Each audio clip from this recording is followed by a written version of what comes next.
on.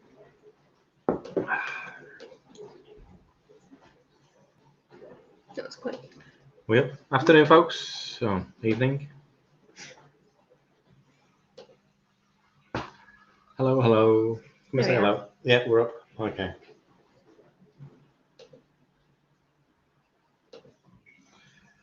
So, we just thought we'd jump on this evening, let you know how we got on with our runs today. Hello again, Sue Chafer. You know, I'll wait for a few minutes just to see if anyone's going to jump in. Come and say hello. Hi, Steve. How you doing, mate? Thank you. Right, okay. There's a few coming on now. Hi, Karen. Hi, Vic. Evening, Mary.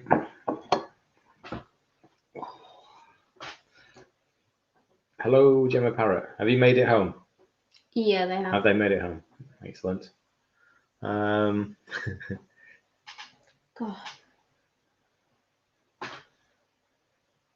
Yeah, good time. I'll tell you that in a minute.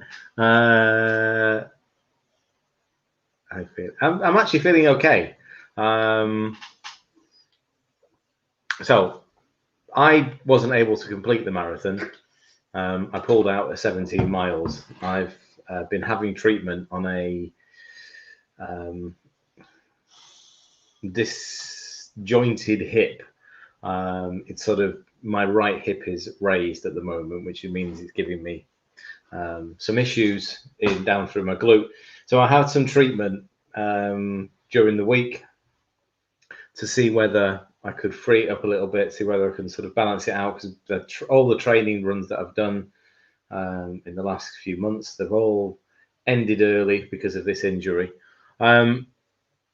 We definitely caught the sun. You can sort of see, look. I have had a shower as well, so that's not dirt. Yeah, that's definitely a sunline and the usual runner's tan as well. There you go, wrong arm. Yeah, so I for the first 13 miles, loving it. Actually, really enjoyed it, and my pace was really good. Mile 14 started to feel just a little pull in my hip. And as I got to 15, I could feel that my rotation suddenly was diminished. So I hobbled on for another couple of miles, but Ella was waiting for me at 17. I said, there's no point me trying to push the next 9 because A, it's going to be very stop-start, and B, I'm going to end up doing more damage to my hip. So I did 17.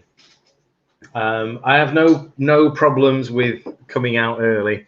And doing it. You should talk about your record. Well, yeah, I did something today different that I've never done before, though. I do all my running fasted in training, but I've never really gone above 15 miles as a fasted training run. And on the drive down there this morning, I took food with us to eat in the car, but I just couldn't face eating that early in the morning and before running. So I actually started the run and did the run in a fasted state, and I had absolutely no problems with that at all. Yeah, I know, Karen. It gets a little bit more difficult. And the thing is, I now know that this pain and the issue I've got with my hip is actually something that I had a couple of years ago. But because we've not done any marathons last couple of years, I've not really sort of thought about it. So anyway, I'm now having treatment on it. So I'm hoping to sort of now I know that where I am is sort of that between that 15 and 17 barrier at the moment. I can get up there, and I was on course for doing the 18 in 3 hours. So we did 6 in 1. We did 12 in 2, and we were bang on. 10-minute miles. My timings all the way through, all the way to mile 14, 15, I think it was, or maybe 15, 16. They were all between I mean, my first couple were quick, 9 minutes and 9 minute 30, something like 9 minute 20. And then they settled into this 9:45 through to 10-minute 10, all the way through for the next 10, 12 miles. It was really consistent. And it was feeling good. It was really feeling good. So it was just a little bit sort of disappointing that I had to pull out, but I knew there was no point just pushing it. Heart rate, do you know what? I don't know, Vic. Ooh, I haven't looked at the stats, but the next actual run is Manchester Marathon. Well, the next marathon's Manchester, which is in October. We've got a half. We've got a half, yeah, but the half isn't going to obviously cause me much problems. So what I need to do is use what I've done today. No. Yeah, okay. So what I need to do is use what I'm going to do. Sorry, what I've done today as a base for moving on for the next set of training. Right. Okay. So my peak heart rate today. You measure wearing the strap. No, so it's just the watch is pretty decent though. So here you go. Here's pace: 9:03, 9:33, 9:55, 9:59, 9:56, 10:02, 9:57, 9:58, 10:04, 10, all within 10 seconds of each other. So it was only when, yeah, mile 15. So between mile 14 and 15, I slipped to 13 minutes, then 14 minutes, and then another 14 minutes. And I knew at that point that there was no way I was going to be able to continue with another 9 miles with the limited, because there's then getting pain down the back of the leg. So my peak today was 179. That's weird, isn't it? Why it's shot up there? Well, that's the run, is it not? 8 till 12. Right, but I'm only on the run thing. No, it's your day. Right, that's the day. Where's... Oh, there it is. Right, so my average heart rate on the run was 158. So that's just in my threshold. I think my threshold begins at 156. But I felt very relaxed. Yeah, there you go. So there was my heart rate, pretty consistent all the way through. You can see it coming down as I started to walk a little bit there. Run, walk. You can see that bit at the end. Right, so what treatment? Chiropractor. So he's going to try and help me correct my... I noticed it when we were doing some low impact training or some floor work recently, that my right foot was not only twisted, but was pulled in from my left. And it's...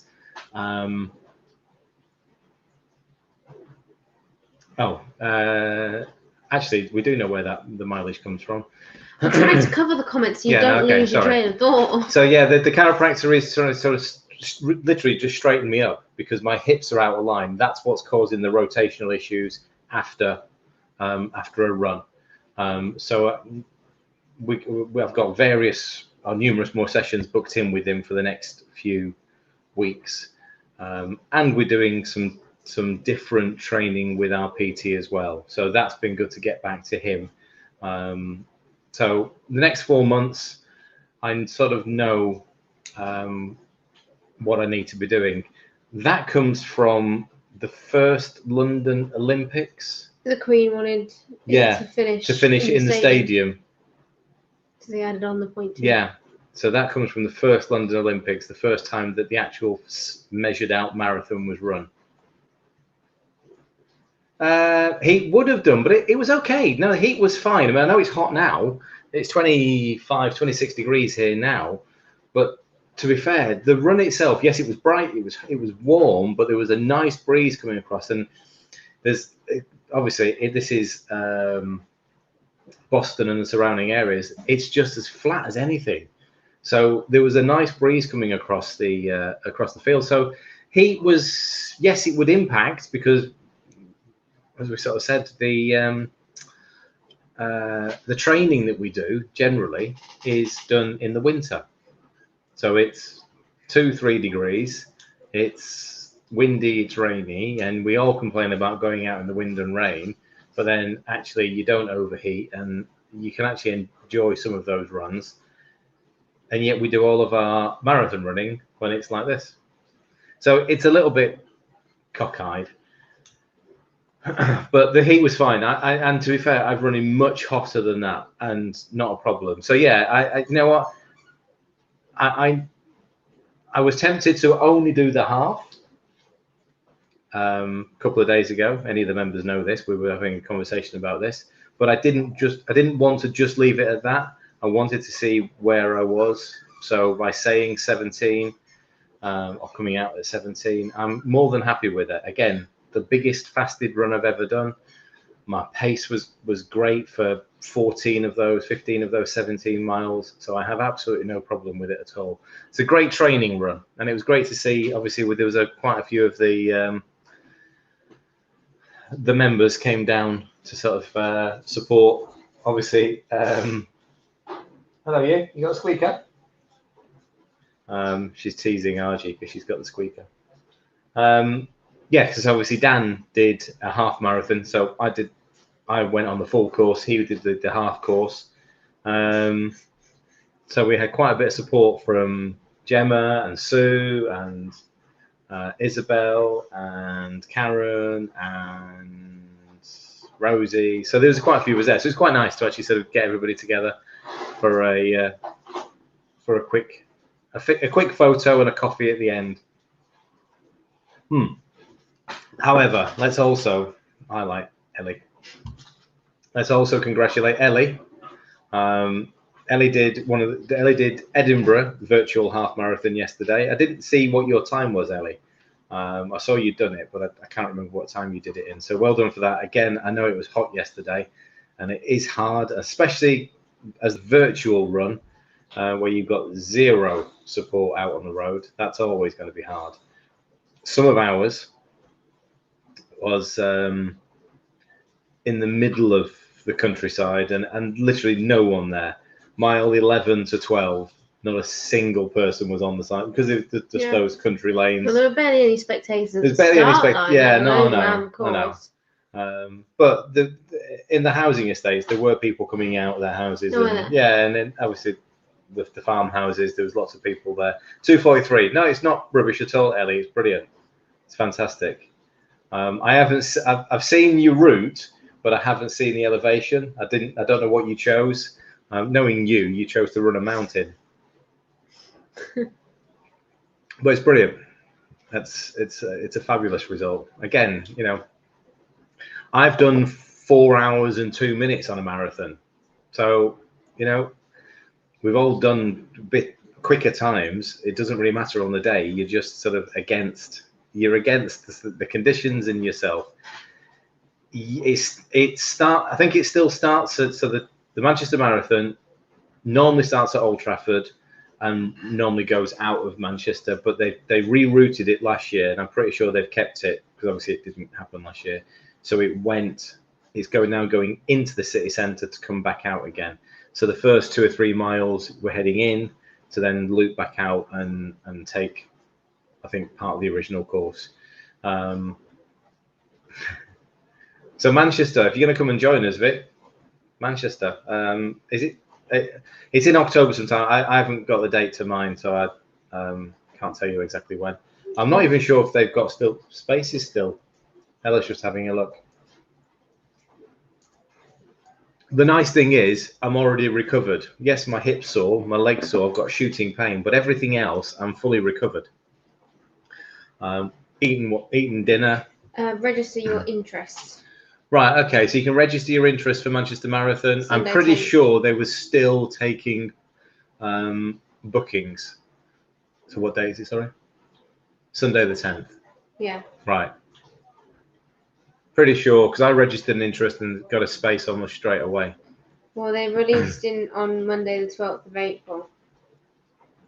Very limited number of guaranteed public entries will be made available on Monday the 12th of April. Yeah, I think they've still got spaces. Yeah. I don't know. Do they do a half or do they just do the full? To my mind, I've never seen them do anything other than the I think full. they on that just one. do the full.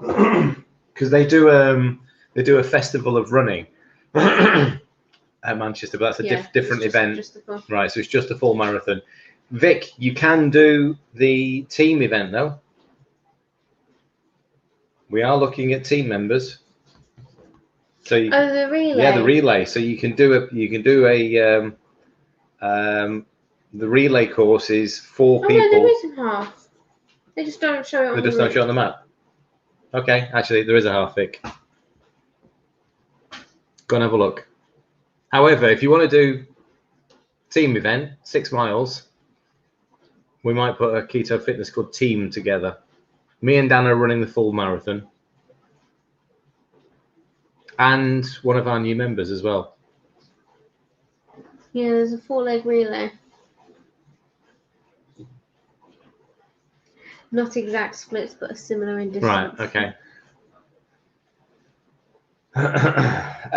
Yes, there will be low impact tomorrow. We're not missing out. There'll be some stretching involved. There'll be plenty of upper body work.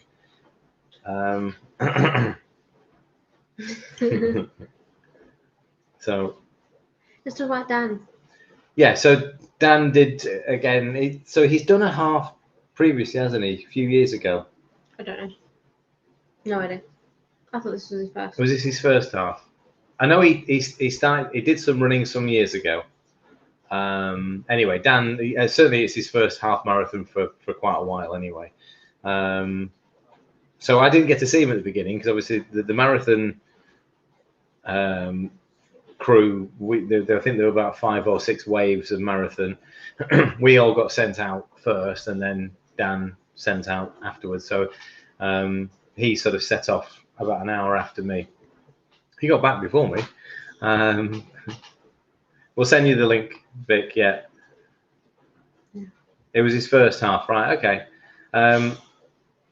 Right. Okay, that's it. I'm pretty sure. I knew he said he'd done some running previously, and he's done training for it. But he did really well as well. Again, the heat did get to him a little bit. Again, training in Aberdeen, where it's not particularly warm sometimes. The difference in temperature was would have affected Dan more than it would have affected me. But again, he listened and yeah, he sort of stopped. did a little bit of run walk. Yes, he does. But again, he now knows the training that he's got to do for the marathon in 4 months. Is it 4? Yeah. 4 training months. 4 training months. Yeah. So he sort of, again, we'll all take a few days off after today, and then just get back to some training runs well, really for me it'll be at the end of the week. I think I get a treatment with chiropractor, a couple of sessions with Darren, and then just go out and maybe just do a sort of my 10-mile route and just see how the hip is. So that was our bank holiday Monday. Boston was heaving by the time we were trying to leave as well, wasn't it? Oh, with traffic, absolutely heaving. It was quite nice to get in there at 7:30 in the morning, and we actually managed to park up no problem. But by the time we're coming out, because it's a sort of like a central town to get to the coast, absolutely rammed. Yes, Lisa Bell also did her run as well yesterday. In fact, you two, Lisa Bell and Ellie, you got pretty similar times then, didn't you? Around about that 2:40 bracket. So Lisa Bell ran again the virtual Edinburgh half. She ran around a reservoir several times. And I mean, I saw her pictures, but didn't think about it. The tan, Lisa's got exactly the same. She's crispy, as she says. Brilliant. Yeah. it's fabulous. And again, that is definitely Lisa's first half marathon, so that's perfect. It's brilliant. I know she said her legs were a little bit wonky today. She'll be fine. She'll recover from that in the next day or two. We have suggested that Lisa joins us in Manchester. Not for the full. Yeah, but we don't need to put pressure on anyone to do the marathon. But you can do a half there, Lisa. Now we know that there's a half on. I think it just looks worse on the camera than it actually is. It's just a little bit red, but believe me, it's not sore. And this is mostly how I look most of the year anyway, because when you do run, you end up with these weird tan lines. Sorry, what was that? I think, Karen, yeah, I've walked 9 miles so far. And we've got a dog walk. Yeah, we've still got a dog walk to do this evening. Oh, just moving off my hip. Oh. It feels like I need to stretch it, but I can't. Yes, I know, and I've already messaged Lisa and sort of said, right, so you can do the full with us. I got a 1-word response. She was clean about it. It just said no. I was expecting a few more words that also meant no. But yeah, now we know that there's a half. Yeah, Epsom salt, sit in a bath. I never do. Right. Look at that, 20 minutes. Oh, right, we're done. Okay. Well, are we going to go out for a walk then? I don't think it's still too hot outside. I reckon it's still above 25 degrees. All right, we'll give it another half hour. Dogs are snoozing. Oh, they are now, yeah. Gemma says, have you opened your gift? Yes, I have opened my gift. Thank you very much. We've actually we tasted one of those Sea crackers. sea crackers, yeah. So very similar to what we make normally. Yes, and the other things are on the stairs waiting to sort of be stored, ready for the next time round. It did remind me. I said to you, Gemma's the mum of the group. Just all these packages of like plasters and then Epsom salts and snacks. Yeah, packet of cashew nuts. Oh. I have to roast them with Marmite on. I reckon they'd do well. No, there's there's one of those little tubes. Yeah, mix them with Brazils. No, I like cashew nuts. I'm just going to have them as they are. I'm having them as a snack. Boring. I deserve an extra treat tonight. Right, go on then. So, I'm live tomorrow, aren't I? Yes, making chicken tikka masala. Chicken tikka masala. Right, okay. Because we thought because it's nice and warm. Actually, no, it's a perfect salad dish though. For us, chicken tikka masala. Yeah. Serve that with a salad. That's perfect for us. I wouldn't bother with bread or rice. No, just it's a perfect summer's dish. Obviously. Yeah. So I'm live making chicken tikka masala at 4. Mm-hmm. Right. Okay. So we shall see you later on. Yeah. Have a nice Monday, Bank Holiday Monday. See you soon.